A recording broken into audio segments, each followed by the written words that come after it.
એક દીપ માનવતાના મહાવીરો મંતવ્ય ન્યૂઝે એક અભિયાન શરૂ કર્યું છે. પ્લેન ક્રેશ એક એવી દુર્ઘટના કે જે દુર્ઘટનાની અંદર માનવતાને ધ્રુજાવી નાખાતું હતું. કરુણા દરેક વ્યક્તિની અંદર આવી ગઈ હતી. જ્યારે સમાચાર સૌથી પહેલી વખત આપણને મળ્યા હતા ત્યારે લગભગ જમવાનો સમય હતો. કોઈકે લંચ કરી લીધું હતું તો કોઈ લંચ કરતું હતું. પણ એ જમતી વખતે જ્યારે આપણને એક સમાચાર મળ્યા કે પ્લેન ક્રેશ થયું છે, ત્યારે એ પ્લેન ક્રેશની ગંભીરતા સામાન્ય જનતાને તો એટલી બધી નહોતી જેટલી એક ફાયરમેનને જ્યારે એક કોલ આવે છે ત્યારે એ ગંભીરતાને સમજી જાય છે કે જ્યારે પ્લેન ક્રેશ શબ્દ વપરાય તો શું હશે. ત્યારે એ લોકોની એલર્ટનેસ, એ લોકોની કામગીરી, એ લોકોની લીડરશિપ અને એ લોકોએ કેવી રીતે રિયલ હીરો તરીકે ગ્રાઉન્ડ ઉપર જઈને કામ કર્યું છે એ કોઈ દિવસ આપણે જોવાનો, સમજવાનો પ્રયત્ન નથી કર્યો. મંતવ્ય ન્યૂઝે એક અભિયાન શરૂ કર્યું છે ને કે એક દીપ માનવતાના મહાવીરો. એ ખરેખર મહાવીરો માટે છે, ખરેખર રિયલ હીરો માટે છે, જે સ્ટન્ટ કોઈને બચાવવા માટે કરતાં બી પોતાના જાનને જોખમમાં નાખીને એ બચાવવાના પોતાના પ્રાણ નાખી દે છે. કોઈના એક લાઈક માટે નહીં, કોઈકની એક લાઈફ સેવ માટે. અને એવા રિયલ હીરો જે આજે આપણી જોડે છે. વિનોદભાઈ, તમે ફાયરમેન કરતાં વધારે ફાયર ફાઇટર કહી શકાય. પ્લેન ક્રેશ દુર્ઘટનાની અંદરના તમે બહુ જ ગ્રાઉન્ડેડ ત્યાં અંદર જઈને આગળ જઈને કામ કર્યું છે. એના માટે તમારી પાસે કોઈ એવો એક વાત કે તમને ક્યારે સમાચાર મળ્યા? હું જ્યારે બપોરે સાયરન વાગ્યું ને, એ સાયરન પહેલી વખત જીવનમાં એવું લાગ્યું કે ગોઝારું સાયરન વાગ્યું. મારી 21 વર્ષની સર્વિસ થઈ છે અહીંયા, પણ એ દિવસે કંઈક અલગ રીતનું જ સાયરન વાગ્યું કે કંઈક મોટો બનાવ બન્યો છે. જ્યારે દોડીને હેલ્મેટ, ડાંગરી, ગમબૂટ સાથે નીચે આવ્યો તો ત્યાં ગ્રાઉન્ડ લેવલથી જ અમારા સ્ટેશનથી જ ધુમાડાના ગોટે ગોટા દેખાતા હતા. જઈને જ્યારે અમે અમારા ગજરાજ 20,000 લીટરના પાણીના કેપેસિટીવાળા ગાડીમાં હું બેઠો, હજી એવું જજ નહોતું થયું કે શું બનાવ બન્યો છે, પણ રોડમાં અમારો ડ્રાઈવર પાયલોટ એટલું સ્પીડમાં ગાડી જવા દેતો હતો, હું મારા કપડાં પહેરતો હતો. થોડાક અમે આગળ આવ્યા, ગણતરીના સમયમાં અમે ત્યાં પહોંચવાના સ્થળ ઉપર ત્યાં પહોંચ્યા. એ સમયમાં ત્યાં ટોળા જોયા પછી ખબર પડી કે ભાઈ અહીંયા કોઈ પ્લેન દુર્ઘટના થઈ છે. નકર એવું હોય છે કે ભાઈ કોઈ કોલ મળે છે તો અમે એને જજ કરીએ છીએ કે ભાઈ કયા પ્રકારનો કોલ છે, ગેસનો છે તો ત્યાં જઈને શું કામગીરી કરવાની છે. પણ અમારી ગાડી એટલી સ્પીડથી ગઈ એ દિવસે. મેઘાણીનગર પહોંચતા પહોંચતા ટોળા એટલા બધા હતા કે બધા સામે આવતા હતા. જે લોકો અમારી સામે આવતા હતા, અમે અને અમારો સ્ટાફ અંદર જતા હતા. લોકોની ચીચિયારીઓ, ધુમાડાના ગોટે ગોટા.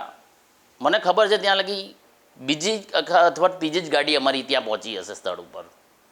જેવી ગાડી ત્યાં ઊભી રહી એટલે હજી હું ઉતરું છું નીચે, તો ત્યાંથી 2-3 સિક્યુરિટીવાળાને તેના જે સ્ટાફ હતો ધુમાડામાં એ પણ થોડા ગોટા ગોટા સાથે એ બહાર નીકળતા હતા. એમને બીજું કંઈ કીધું જ નહીં કે માણસો અંદર બહુ જ ફસાયેલા છે. મારી આગળ જે હું સ્ટાફ લઈને ગયો હતો, બાજુમાં 1-2 ગાડીઓ પડી હતી, ત્યાંથી મેં સીધો breathing aperture set, BA set લઈ અને સીધો હું જે વિંગ હતી એની પાછળની સાઈડ જ્યાં ફસાયેલા છે એ દિશામાં દોડતો દોડતો ગયો.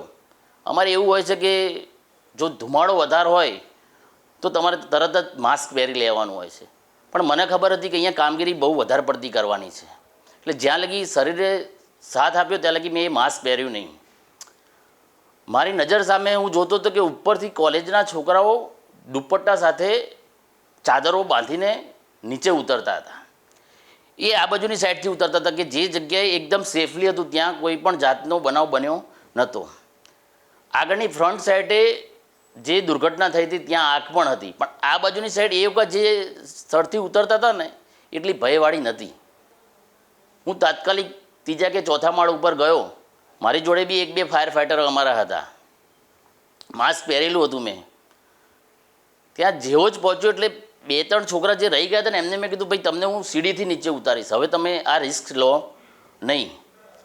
એ દરમિયાન એમને હું નીચે ઉતારતો હતો ને તો મને કાનમાં હજી પણ એ શબ્દો યાદ છે કે એ બે ભાઈબંધો એવી વાત કરતા હતા કે મરી ગયા, કે અંદરથી એમ થતું હતું કે સાલું આટલું જોરદાર બનાવ બન્યો હશે.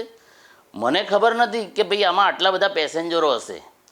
એ જે વિદ્યાર્થીઓ હતા કે જેને બહુ જ એમના મા બાપે, એમના વાલીઓએ આ ભણાવવા ગજબ મહેનત કરી હશે, બહુ રૂપિયા ખર્ચ્યા હશે, છોકરાઓ રાત દિવસ સુધી ભણ્યા હશે, ત્યારે એ સ્ટેજ સુધી પહોંચ્યા હશે. નીચે ઉતરતા ઉતરતા મને એમ કહે છે કે ભાઈ ત્યાં શું થયું છે, એમને કોઈ એવી ખબર નથી. ક્યારેય પણ કોઈ એક્સિડન્ટ થાય છે ને, આપણને ખબર નથી હોતી કે ભાઈ શું બનાવ બન્યો છે. એ લોકોને એવી ખબર જ નથી કે ભાઈ અહીંયા પ્લેન ક્રેશ થયું છે. હું એમને નીચે ઉતારી અને ફરીથી મારા કામમાં જોડાઈ ગયો. મને પણ એ ખબર નથી, કેમ કે મેં સીધી એન્ટ્રી બચાવ કામગીરીમાં લીધી છે કે ભાઈ જે જીવે છે ને એ જગ્યાએ લીધી છે. બંને બ્લોકમાં પછી અમારી ટીમો બધી વિધિન થોડાક મિનિટમાં આવી ગઈ છે. થોડાક જ સમયમાં બધી ગાડીઓ, અમારા અધિકારીઓ, અમારા ટીમ લીડર, જેમની હાથ નીચે અમે ટ્રેનિંગો લીધી છે, અમારા ઉચ્ચ અધિકારીઓ, એ બધા આવી ગયા છે. જે માલ સામાનની, જે ઇક્વિપમેન્ટની જે જરૂર હતી ને એ બધું ત્યાં પ્રોવાઈડ તાત્કાલિકના સ્થળે થઈ ગયું હતું. બધી જ ટીમો, બધી સેવાઓ, પોલીસ, એમ્બ્યુલન્સ કે કોઈ પણ આમ નાગરિક પણ, અમારે જે જરૂર હતી ને એ બધું ત્યાં મળી ગયું હતું. મને ખાસ ખબર છે ત્યાં લગી કે આખો જે એરિયા છે ને એ બેરિકેટેડ થઈ ગયો હતો. આ પહેલો મારો જીવનનો કોલ હશે કે જેમાં બહુ સમય લાગ્યો. આને અમે રેસ્ક્યુ કોલ કહીએ, આગનો કોલ કહીએ, કયો કહીએ એ ખબર નથી. સવાલ એ છે કે જ્યારે અમે કામગીરી કરવા જતા હોય કે તમે રોડ ઉપર નીકળતા ને કંઈક એવું થાય ને તો તમે ભગવાનને યાદ કરો, ભગવાન બચાવજે. અમે એ સમયે એવું ભગવાન નામ બી ના આવ્યું અમારી પાસે. એ કામગીરી પતી પછી જ્યારે હું વધારે આગ હતી, વધારે નહીં કહેતા મૃતદેહો પડ્યા હતા, એ સ્થળ ઉપર ગયો, મને ખાલી 3 જ કેજ્યુલિટી એવી મળી કે જેની હું ચામડી, જેનો ફેસ હું જોઈ શક્યો. 2 પાયલોટ કે જેને વ્હાઇટ કપડાં પહેર્યા હતા અને એક મેં ટેલમાંથી એક એર હોસ્ટેસ કાઢી હતી એ. બાકી મને એવું થયું કે નાનપણમાં પપ્પા જોડે સાંભળતો હતો કે ભાઈ પ્લેન ક્રેશ થયું છે ને કંઈક 1988ની આજુબાજુમાં, તો બહુ બધાના મૃતદેહ અમે ઉપાડ્યા હતા. એ જે જગ્યા ઉપર હું હતો ને ત્યાં લાશોના ઢગલા પડ્યા હતા, એમ કે મૃતદેહો જ હતા.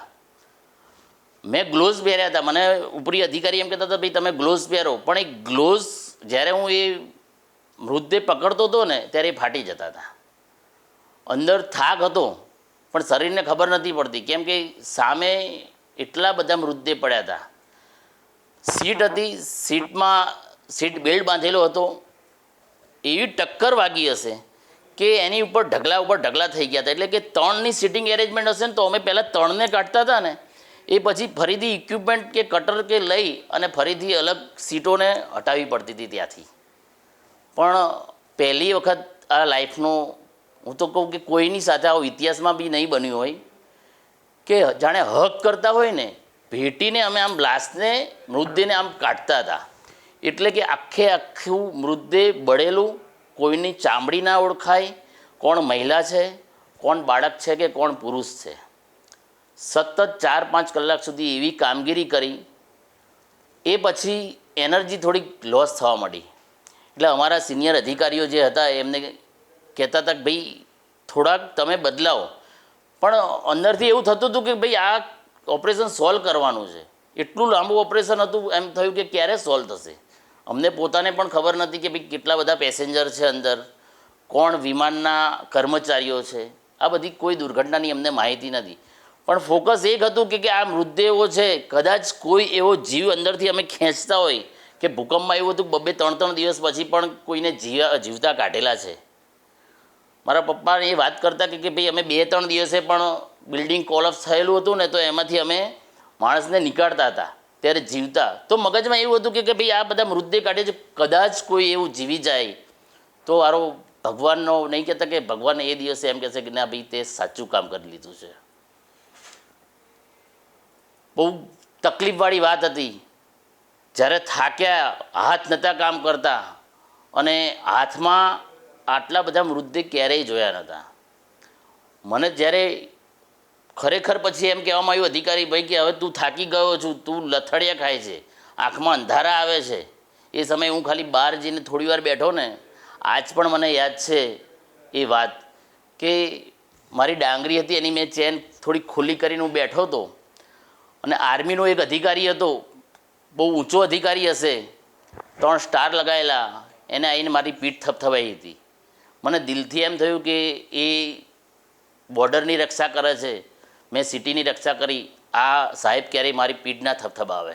કદાચ એ તમારા મંત્રીઓ ન્યૂઝ થકી સાંભળતા હશે ત્યારે મેં એમને થેન્ક યુ નહોતું કીધું, પણ આજે હું એમને થેન્ક યુ કહું છું. તમારી આખી વાત સાંભળી,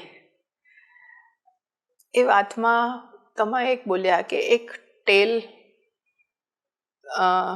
જે તમે એના માટે કંઈ અમને પછી છે ને અમારા ઉચ્ચ અધિકારીઓએ ત્યાં સ્ટેન્ડ બાય રાખી દીધા હતા કે કોલ પત્યા પછી પણ અમારી ત્યાં ડ્યુટી રાખી હતી, સર્ચ કરવાનું હતું, કંઈ શોધવાનું હતું.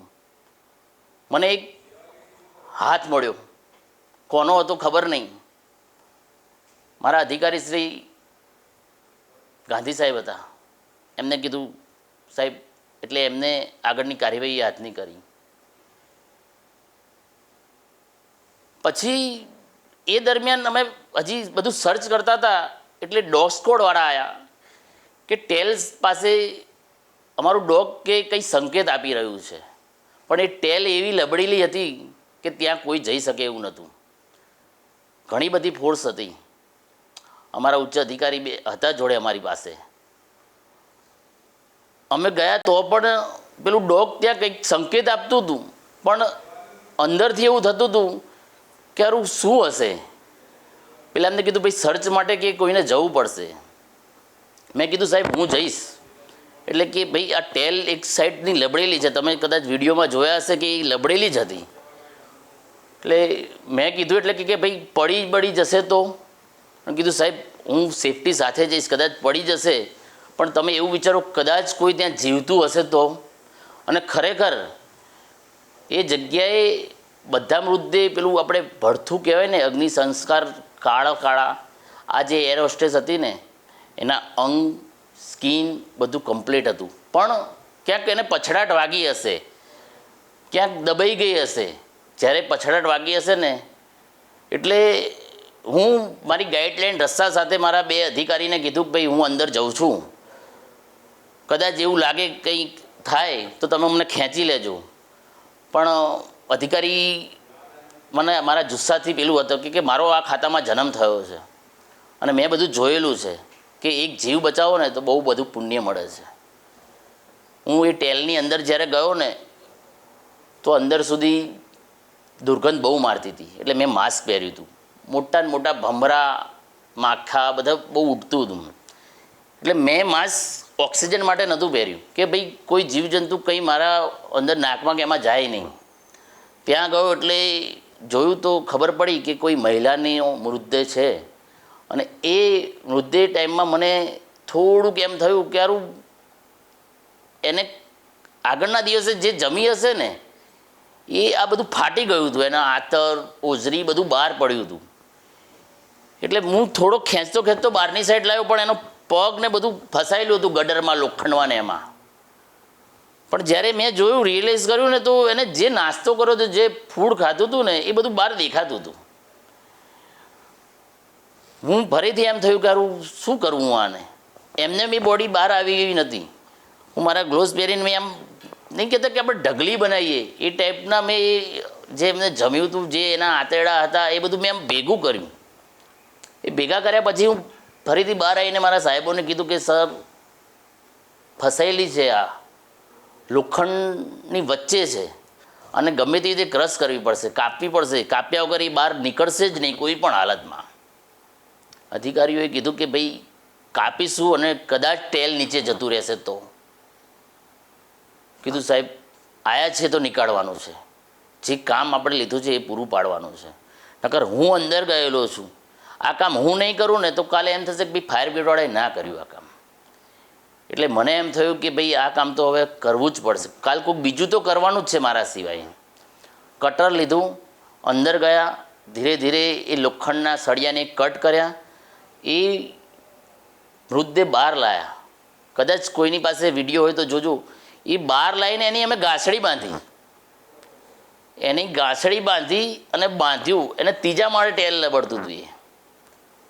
અમે રસ્તાથી એને ગ્રાઉન્ડ ફ્લોર ઉપર નીચે ઉતાર્યું. ત્યારે જીવનમાં પહેલી વાર એમ થયું કે ભાઈ આવી રીતે ગાંસડીઓ પણ બંધાય છે આપણા શરીરની. કોઈને ખબર નથી કે ક્યારે શું થવાનું છે. મને કે તમને કોઈ નથી ખબર કે આપણું મોત કેવી રીતે લખેલું છે, પણ નથી કહેતા ભાઈ આ યુગનો દાણો ખૂટે ને એટલે એ દિવસ પૂરો કહેવાય. આટલા બધા મૃતદેહો એકસાથે જોયા, કદાચ કુદરતને પ્રાર્થના કે તમને ને કોઈને બી ના બતાવે, ત્યાર પછી પોતાને કેવી રીતે સંભાળ્યા? એક જન્મ આ જ ખાતામાં થયેલો છે. નાનપણથી આ બધી વાતો સાંભળેલી છે, આ કરવાનું છે, આ કરવાનું છે. અમે ધારત તો બીજી કોઈ પણ નોકરી અમને સારી એવી મળી જતી હતી, પણ આ એવી નોકરી છે ને કે ત્રણેય સેવામાં, અને એ પણ નક્કી કર્યું હતું અમદાવાદ ફાયર બ્રિગેડમાં જ નોકરી કરવી છે, બીજી ક્યાંય નથી કરવી. એટલે કોઈ પણ પરિસ્થિતિ ગમે તે આવે ને, અમારા ગુરુ, અમારા અધિકારીઓ બહુ જ અમને સાથ આપ્યો છે. ડર એવું ક્યારેય લાગ્યું જ નથી. વાત ડરનો નથી, વાત આટલું બધું જોયા પછી બી આજે તમારી વાતો સાંભળીએ છે ત્યારે તમારી વાતોમાં એ માણસાઈ દેખાય છે. તો એ આટલી માણસાઈ, રોજ આટલું બધું મોતની નજીક જવાનું, આટલી બધા મોતને જોવાના, મોતમાંથી માણસને સેવ કરવાની અને માણસાઈ બતાવવાની. અને અત્યારે તમારી સાથે જે વાત કરી એમાં દેખાઈ રહી છે કે તમારી અંદર કેટલી માણસાઈ છે. તો આ માણસાઈને માટે તમે, તમારી અંદર આ માણસાઈ ક્યાંથી? તકલીફ ક્યારે થાય છે ખબર છે? જ્યારે અમારું ઓપરેશન પાર પડી જાય છે ને, ત્યારે એક બાજુ એમ થાય છે કે ભાઈ અમે કામ કર્યું, પણ અમે પણ એક માણસ છીએ, અમારે પણ ફેમિલી છે, અમારે પત્ની, દીકરા, મમ્મી પપ્પા છે. આવા જ્યારે કોલ અમે જોઈએ છે ને, ત્યારે એવું પણ ત્યાં જજ કરતા હોય છે કે ભાઈ અમારા ઘરવાળા, મારા પપ્પા ત્યાં શું કરતા હશે. જ્યારે એ કામગીરી કરીને અમે ઘરે આવીએ છીએ ને દરવાજો ખોલીએ છીએ ને, ત્યારે મમ્મી પપ્પા, પત્ની, દીકરાને જ્યારે જોઈએ છે, ત્યારે એ લોકોની જ્યારે વાતો સાંભળીએ છીએ ને, ત્યારે એમ થાય છે કે સાલું અમે જે કામ કરીને આવ્યા છીએ ને, કદાચ એ સફળ તો થયા છીએ, પણ કોઈ એ મૃતદેહ, એ શરીર પણ કોઈ બીજાના મમ્મી પપ્પા હશે, કોઈના દીકરા હશે, કોઈના ભાઈ બહેન હશે. તો ત્યારે અંદરથી જ્યારે નહીં કહેતા કે ઘરે જઈએ ત્યારે એવું થાય કે ભાઈ ચલો તાત્કાલિક નાહવાનું કરો, જમવા આપો, પણ ત્યારે જમી નથી શકતા. અને એ કામગીરીમાં જ્યારે અમે જમવાનું ટાળીએ છીએ ને, ત્યારે ઘરવાળાને પણ એમ થાય છે કે કેવી કામગીરી કરીને આવ્યા હશે. આ પ્લેન ક્રેશમાં મને ખાસ ખબર છે, હું ઘરે આવ્યો ને, અમને એવું કહેવામાં આવે છે કે ભાઈ બહાર આવો, કોઈ કોલમાં જાઓ, કોઈ હજાર્ડ મટીરિયલ હોય, કંઈ તકલીફવાળું હોય, તો તમારે નીચે જ ગ્રાઉન્ડ લેવલે જ બાથરૂમને ત્યાં હોય ને, એ નહીં જવાનું. મેં એ દિવસે મારી ડાંગરી હતી ને, મેં નીચે જ મૂકી દીધી હતી, કેમ કે એટલા બધા મૃતદેહને હક કર્યા હતા કે એની કોઈ સીમા નથી. નીચે જ નહીં લીધું હતું. મારા બાળક મને નીચે રૂમાલને બધું આપવા આવ્યો હતો, પપ્પા કે આ કપડાં તમારે. પણ જ્યારે ઉપર ગયો ને ત્યારે પત્નીએ એમ કીધું કે આટલા બધા કોલોમાં ક્યારેય આવી રીતે નીચે નથી ના આવ્યા ને, હવે શું છે? એટલે પરિવારનો પણ એ જુસ્સો અમારી સાથે છે. તકલીફો થાય છે, પણ હમણાં વાત કરીએ જ્યારે દાણો ફૂટી જાય ને, ત્યારે આપણે દુઃખ કરીએ ને તો કંઈ જ ફાયદો નથી, અને અમારું કામ ગોલ પાર પાડવાનું છે. મંતવ્ય ન્યૂઝનો જે આ પ્રયાસ છે કે એક દીપ માનવતાના મહાવીરો માટે, તમે ખરેખર માનવતાના મહાવીરો છે. ફાયર ફાઇટર શબ્દ ખરેખર બહુ નાનો કહેવાય તમારી સાથે વાત સાંભળ્યા પછી, પણ મંતવ્ય ન્યૂઝ અને દરેક જનતા તમને વંદન કરે છે કે તમારો ખૂબ ખૂબ આભાર, કે આવો તમે બહુ જ સારું કામ કરતા રહો, એવી કુદરતને પ્રાર્થના. મંતવ્ય ન્યૂઝનો જે પ્રયાસ છે કે એક દીપ માનવતાના મહાવીરો માટે, તો એમાં તમારા બધાનો સાથ અને સહકાર જોઈએ છે, અને આવા વીરો માટે એક આશીર્વાદ પણ જોઈએ છે. પ્લેન ક્રેશ સિવાય એવા કોઈ ઇન્સિડન્ટ્સ છે કે જે ઇન્સિડન્ટ્સો આટલા જ ભયાનક હોય? કે પ્લેન ક્રેશની સામે બીજું કંઈ ના કહી શકાય? એક હૃદય હચમચાવી નાખે ને એવી હાલ બી આંખ સામે આમ પ્રતિબિંબ થાય છે કે 2006 કે 2007ની આસપાસ સુરતમાં બહુ પાણી આવ્યું હતું અને એ સમયમાં અહીંથી અમને બોટ લઈને મોકલવામાં આવ્યા હતા. એટલે અમે ને અમારી ટીમ બોટ લઈને ગયા હતા. તો એ સમયમાં ત્યાં બહુ બધા ઘરને બરને બધું ડૂબી ગયું હતું.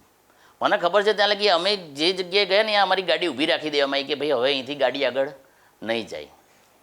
મારા અધિકારીના સૂચના મુજબ બોટ તૈયાર કરી અને અમે અંદર નીકળ્યા. એટલે પહેલો જ દિવસ હતો, આવી કંઈ ખબર જ નથી કે ભાઈ બચાવ કામગીરી કેવી રીતે કરવાની છે, શું છે. પણ જે રાત પડી ને એટલે થાળીઓ વાગવા માંડી. એટલે મારા જે સિનિયર હતા એમને કીધું થાળીઓ એટલે કે આ બચાવવા માટેની થાળીઓ વાગે છે. આખી રાત થાળીઓ જ વાગે, ટન ટન ટન ટન, પેલા મંદિરના ઘંટ વાગે ને એ ટાઈપથી. અમે થોડાક રેસ્ક્યુ કર્યા, બધાને સેફ જગ્યા ઉપર લઈ ગયા. એક પ્રતિબિંબ આજની તારીખમાં હું એ જીવીશ ત્યાં લગી નહીં ભૂલું. એક મા તિજોરી ઉપર એના બાળકને સ્તનપાન કરાવતી હતી અને ચોંટી ગઈ હતી.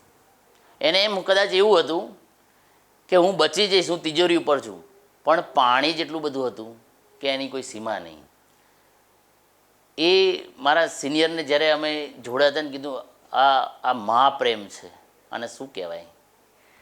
આ બધા દ્રશ્યો આજની તારીખમાં હજી નથી કહેતા કે એમ થાય છે કે ભાઈ આપણે જે નોકરી કરી રહ્યા છીએ ને એ ખરેખર ધન્યને પાત્ર છે. પરિવાર સાથે પણ રહીએ છીએ, દેશની સેવા પણ કરીએ છીએ. અને કોઈ પણ જાતનું જતાયા વગર, આ પણ બહુ મોટી વાત છે કે કોઈ દિવસ ફાયરમેન એવું નથી વિચાર્યું કે અમારી તમે લોકો વાહ કરો. તમારા મંતવ્ય ન્યૂઝે આજ પહેલી વખત અહીંયા બેસાડ્યા છે. બહુ સારી વાત છે. હું તો કહું અમારા બધા જ ફાયર ફાઇટરો, આ એક ટીમ વર્ક છે. હું એમ કહેતો કે ભાઈ મારા એકલાથી આ કામ થાય તો ક્યારેય નહીં થાય. જ્યારે હું કૂવામાં ઉતરેલો હશું ને ત્યારે મારો વિશ્વાસ મારી ટીમ હશે. જો એ વખત મારું દોરડું નહીં ચાલે તો શું મતલબ. કોઈ પણ ફાયર ફાઇટર અમારા જેમ મજબૂત જ છે. કોઈ એક મજબૂત નથી, આખી ટીમ મજબૂત છે. એટલે જ આપણે દરેક ફાયર ફાઇટરને એક કરીને મંતવ્યનું પ્રયાસ કરી રહ્યું છે કે એક એવી વાત જે જનતાઓએ જાણવી જોઈએ, જનતા સુધી પહોંચવી જોઈએ. તો એ જનતાનો અવાજ બનીને મંતવ્ય ન્યૂઝે એક અભિયાન શરૂ કર્યું છે. બહુ જ સરસ છે. Thank you. Thank you.